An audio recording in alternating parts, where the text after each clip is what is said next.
నా రైతులకు నమస్కారము. అది కర్నూలు జిల్లా దేవనకొండ మండలము కోటకొండ విలేజ్. కథాలు నా పేరు. 13 ఎకరాలు మిరపేసిన నేను గత 7 సంవత్సరాల నుంచి మిరప సాగులో ఉన్నాను. ఈ సంవత్సరం వచ్చేసి పోయిన సంవత్సరం గత 7 సంవత్సరాల నుంచి వేసినాను. కాకపోతే వేరే వేరే రేట్లు వేస్తుండే. పోయిన సంవత్సరం ఏమో 22 బాగుంటుందని చెప్పింటే వేసినాను.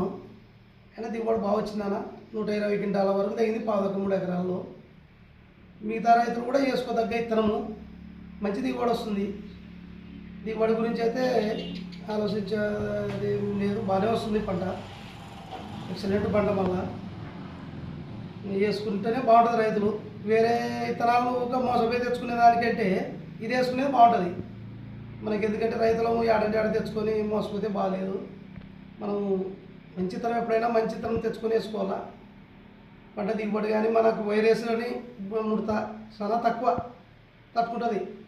మనం మందులు కొట్టుకోవాలా, తట్టుకుంటుంది. మంచి ఇత్తనము మనకి. కాయ సైజు కానీ మార్కెట్లో కానీ కలర్ కానీ రేటు గురించి కూడా ఫస్ట్ పోతుంది. కాయ మనకి ఇబ్బంది ఏం లే, నాటుకుంటే బాగుంటుంది. తెచ్చేసుకున్నాను అన్న రైతులు.